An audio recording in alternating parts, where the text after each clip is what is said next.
Hello, ओम नमः शिवाय। मैं हूँ Shivangi Shulata Rai Chatterjee. Welcome in my channel Shulata's open window. Capricorn मकर, ये आपका रेटिंग है।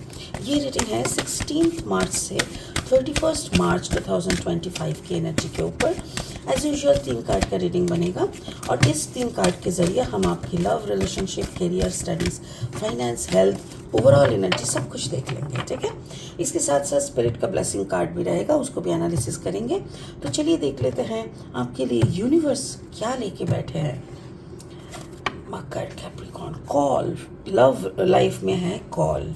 ओके, आपका करियर फाइनेंस में है जस्टिस। अच्छा, और आपका ओवरऑल एनर्जी है ट्रांसफॉर्मेशन। ओह माय गॉड ये क्या है, ये क्या है? ऐसा लग रहा है जैसे आप प्रेयर कर रहे हो, भगवान से आप मिन्नतें कर रहे हो। आपको मतलब you want justice, Capricorn want justice.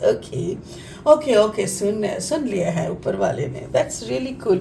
मुझे ऐसा लग रहा है आपको ट्रांसफॉर्मेशन, आपका जो ट्रांसफॉर्मेशन की ज़रूरत है उसी का कॉल चल रहा है और उसी का टाइमलाइन में आप अभी ठहरे हुए हो। स्पिरिट का ब्लेसिंग कार्ड को देखते हैं, new beginnings. Oh my God, yes, transformation मतलब कुछ खत्म होना और कुछ नया शुरू होना। I am so glad, I am so glad. बहुत खुश रहे। इसको हम बाद में और अच्छे से एनालिसिस करेंगे, फिलहाल इसको रखते हैं। हम लोग चलते हैं दूसरे कार्ड के लिए।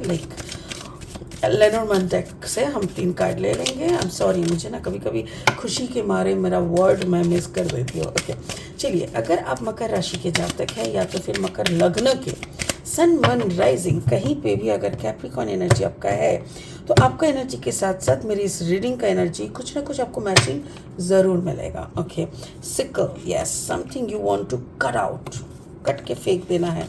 And then the fox, okay, and then the letter मतलब हो सकता है कि आपको जर्नल लिखने की बात हो रहा है, लिख के पढ़ाई करने की बात हो रही है। ठीक है, चलिए और 3 कार्ड ले लेते हैं रीडिंग को आगे बढ़ाने के लिए। अगर आप नए हो Capricorn in my channel, please do subscribe. Please मेरे चैनल को सब्सक्राइब करके बेल आइकन दबा दीजिए ताकि मेरी बनाई हुई आपके लिए जो भी वीडियोस है वो आप तक टाइम पे पहुंच जाए। ठीक है, और अगर कंटेंट यूजफुल लगता है ना, प्लीज़ इसको ज़्यादा से ज़्यादा शेयर कर दीजिएगा। Thank you Capricorn for your love and support. 3 of cups, okay, वाह, उसके नीचे स्ट्रेंथ है। And then okay, 3 of pentacles, अच्छा, and then the world, beautiful, my goodness. बहुत बड़ा कुछ होने वाला है बहुत बड़ा कुछ होने वाला है का मतलब ये है कि लाइफ का एक सर्कल होता है ना, 14 साल का एक सर्कल ख़त्म होके दूसरा सर्कल जब शुरू होता है। देखिए, हर एक सर्कल में हम लोगों को कुछ पाना होता है, कुछ खोना होता है, कुछ सीखना होता है, कुछ भूलना होता है। तो आपका एक 14 साल वाला सर्कल ख़त्म हुआ है and now you are going to the next phase of your life. तो ये जो जंक्शन पीरियड होता है ना, ये जंक्शन पीरियड सबसे खतरनाक होता है और इस पीरियड में लोग अक्सर बहुत सारी गड़बड़, गलतियाँ, ये वो फलाना करते हैं। मुझे ऐसा लग रहा है वो सब करने के बाद now you are calling for help. Okay, thank you spirit का कहना है कि ये जो कॉल है ना, it is for your support, कि आप यूनिवर्स को बोल रहे हो प्लीज़ अब मेरे से और नहीं लिया जा रहा है। आई डोंट नो कौन सा सही है कौन सा गलत है, मुझे किस राह पे चलना पड़ेगा, मुझे सच में समझ में नहीं आ रहा है, please help me. So you are asking for help, और आस्किंग फॉर हेल्प सिर्फ नहीं, आपको ऑलरेडी गाइडेंस मिलना शुरू हो चुका है। आपके दिमाग में कुछ ना कुछ मैसेजेस डाउनलोड हो रहा है। आपको मतलब आपको चारों तरफ से क्या होता है ना, हमारे उतनी अंदर शक्ति नहीं है कि यूनिवर्स क्या बोल रहा है हम सुन सके, वरना यूनिवर्स ऑलवेज गाइड कर रहा है, बट हमारे उतना नहीं है। बट कभी कभी ना यूनिवर्स एकदम थप्पड़ मार के सुनाता है, तब हम लोग कभी कभी सुन लेते हैं। तो मुझे ऐसा लग रहा है कोई तो थप्पड़ आपको ऑलरेडी पड़ चुका है और आपने कुछ कट करना शुरू कर दिया। मतलब लाइफ में जो जो आप कर रहे थे उसमें आप कुछ चीज़ें ऑलरेडी कट करना शुरू कर दिए हो, और मेरे ख्याल से कुछ लोगों को भी कट करना शुरू कर चुके हो।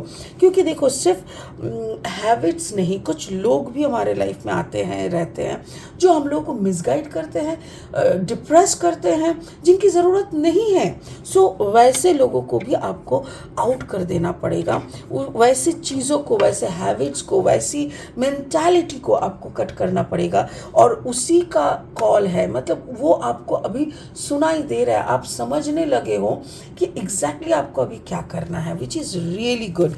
लाइक आपको गाइडेंस मिलने लगा है कैप्रिकॉर्न। डरो मत, क्योंकि जो भी गाइडेंस है आपको बेटर से और बेटर करने का गाइडेंस है। आपका करियर, फाइनेंस देखो, जस्टिस कार्ड नंबर है 11। 11 इज़ द मास्टर नंबर। तो यहाँ पे मुझे ऐसा लग रहा है कि आपने कभी कुछ तो चालाकी ज़रूर किया है फॉर योर ओन एस्टेब्लिशमेंट। कभी कभी करते हैं लोग ने बहुत चालाकी करते हैं। लोग सोचते हैं सामने वाला बेवकूफ़ है, चल उसको थोड़ा सा ना चकमा लगाता है, या तो फिर उसको थोड़ा सा लूट लेता है, उसकी जेब से कुछ पैसा ले लेते हैं चालाकी करके, बातों से उलझा के, या तो फिर चोरी करके, या तो कुछ भी झूठ बोल देते हैं। मम्मी पापा को क्या ही आ जाएगा, उन लोग थोड़ी उतना समझदार तो तुम्हारे माँ बाप है, बट तुम्हारे सामने बेवकूफ़ बनते हैं ताकि तुम खुद को थोड़ा मान समझ सको। तो ऐसा कुछ तो है जिसका जस्टिस आपको अभी फेस करना पड़ रहा है। So don't ever think anybody बेवकूफ़। किसी और को बेवकूफ़ समझने से पहले इतना दिमाग में रखना कि भाई अगर मैं किसी को बेवकूफ़ समझ रही हूँ ना, तो मुझे भी कोई बेवकूफ़ समझ रहा है। सो बेटर यही है कि खुद पे फोकस करें।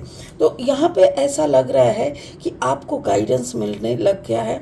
करियर, फाइनेंस, अगर आप एक स्टूडेंट हो तो आपको रेड फ्लैग दिखना, ऑरेंज कहाँ पे है, ग्रीन कहाँ पे है, मतलब कौन सी दिशा में चलना है, कौन सी दिशा में बिल्कुल नहीं चलना, कौन सी दिशा में रुक रुक के चलना है, सब कुछ आपको गाइडेंस ऑलरेडी मिल चुका है। आप कहाँ कहाँ पे चालाकी किए हो, देखो वहाँ पे हर वक्त आपको कोई ना कोई स्पिरिट फॉलो किए हैं। आपका सब चालाकी कहीं ना कहीं रिकॉर्ड हुए हैं, तो वो चालाकी करना बंद कर दो। आपको आपके फेवर में ही जस्टिस मिलेगा। बट आपका हो सकता है ना कि इतना कुछ आप कर लिए हो, अभी आपका काम ही नहीं चल रहा है, आप पूरा एक स्टैग्नेंसी में आ गए, स्टैग्नेंट मोमेंट में। डोंट वरी, आप माफ़ी मांग लो। अब बोल दो कि मैंने जो भी चालाकी किया है, जो भी गलत किया है, मुझे माफ़ कर दीजिए, and everything will start moving. सब कुछ मूव होना चालू हो जाएगा, डोंट वरी। ठीक है, आपका जो ओवरऑल एनर्जी है, देखिए स्पिरिट का एक ही बात है, थैंक यू स्पिरिट। स्पिरिट कह रहा है जो भी आपके साथ हो रहा है या जो भी आपके साथ हम कर रहे हैं, जस्ट आपको ट्रांसफॉर्म करने के लिए कर रहे हैं। आपका ट्रांसफॉर्मेशन फॉर योर स्टेबिलिटी, आपका स्टेबिलिटी के लिए आपका ट्रांसफॉर्मेशन हो रहा है। और जैसे ही आपका ट्रांसफॉर्मेशन हो जाएगा, आपको आपका सही रास्ता जब मालूम पड़ जाएगा, तब आपको फिर ऐसी गलत मोमेंट का शिकार होना नहीं पड़ेगा। सो आपको क्या करना पड़ेगा, आपको समझना होगा कि आपका वो 14 साल वाला सर्किल ख़त्म होकर दूसरा 14 साल शुरू हो रहा है। सो दूसरा 14 साल जब शुरू हो रहा है, तब उसको अच्छे से एक्सेप्ट करो, वेलकम करो, और ये प्रॉमिस करो खुद को कि इस आने वाले जो फेज़ है ना, इस फेज़ में हम कुछ भी गलती नहीं करेंगे। जो भी आ रहा है इसको बहुत अच्छे से एक्सेप्ट करेंगे और बहुत अच्छे से इसको निभाएंगे। और जर्नल लिखना, कार्ड नंबर 27, 7 + 2 = 9। ये मैं अक्सर मेरे क्लाइंट से कराती हूँ। आपको मालूम है आपने कौन सा गलती किया है, दुनिया के किसी को भी ना मालूम हो तो भी, तो आप उस सारी गलतियों को ना याद करो, एक कागज़ में लिखो। एक कागज़ में लिखो जो गलती आपके साथ हुआ है, जिन्होंने भी किया है, और आपने जो गलती किया है सब लिखो। लिख के नीचे माफ़ी मांगो कि मैंने गलत किया, मेरे को माफ़ करो। लाइक खुद को माफ़ करो, जिन्होंने गलत किया उनको माफ़ करो, और यूनिवर्स से खुद माफ़ी मांगो। फिर उस कागज़ को डान बोल के उसको जला दो और बोलो कि मेरी ज़िंदगी की सारी गलतियाँ को मैंने जला डाला अपने हाथों से। Now I am a fresh person. अब मैं नई तरीके से सब कुछ नई सिलसिले से शुरू कर रहा हूँ और मेरा सब कुछ सही चलेगा। ऐसा करने से आपके दिमाग में बहुत बड़ा असर होता है, एक बहुत गहरा ट्रांसफॉर्मेशन शुरू हो जाता है। सो प्लीज़ इसको करें और इसका रिजल्ट को एंजॉय करें। स्पिरिट का जो ब्लेसिंग कार्ड है that is also card number 13। 3 + 1 = 4, new beginning. Capricorn, इतना तो आपको समझ में आ गया ना कि नया तो शुरू होना ही होना है। अब आपकी शर्तों पे आप शुरू करोगे कि यूनिवर्स की रेड फ्लैग को देख के चौकन्ना होके अच्छी ज़िंदगी की तरफ आगे बढ़ोगे, ये आप पे निर्भर है। क्योंकि अगर आप फिर से चालाकी किए, फिर से वही पुराना दांव पैंच लड़ते रहे, तो अब के बार यूनिवर्स आपको बातों से नहीं समझाएंगे, लातों से समझाएंगे। Sorry for my language if you mind, like ऐसा ही होता है। बच्चे को भी एक बार 2 बार माँ बाप क्या कहते हैं, मत कर, है उस तरफ मत जा। फिर तीसरे बार जब जाता है ना, थप्पड़ मार के, बोला ना नहीं जाने को, ऐसे बोलते हैं। उसके बाद भी नहीं सुनता है ना, तब तो पड़ता है पीठ के ऊपर 5 उंगलियों का पंचर एकदम। सो ऐसा ही होता है, ज़िंदगी ऐसा ही है, यूनिवर्स भी ऐसे ही हम लोगों से ट्रीट करता है। सो प्लीज़ इस न्यू बिगिनिंग को अच्छे से वेलकम कीजिए और इसको एकदम ग्रीन फ्लैग के साथ आगे बढ़िए। आपका सक्सेस आपके पैर चूमेंगे, आपके हाथ चूमेंगे, आपके सर चूमेंगे। आपको सक्सेस करने के लिए ही, आपको सक्सेसफुल बनाने के लिए ही यूनिवर्स की इतनी मेहनत, उसको थोड़ा सा रिस्पेक्ट शो कीजिए, ठीक है। चलिए, इस बात के साथ ही मैं इस रीडिंग को यही ख़त्म करती हूँ। Thank you Capricorn. ओम नमः शिवाय।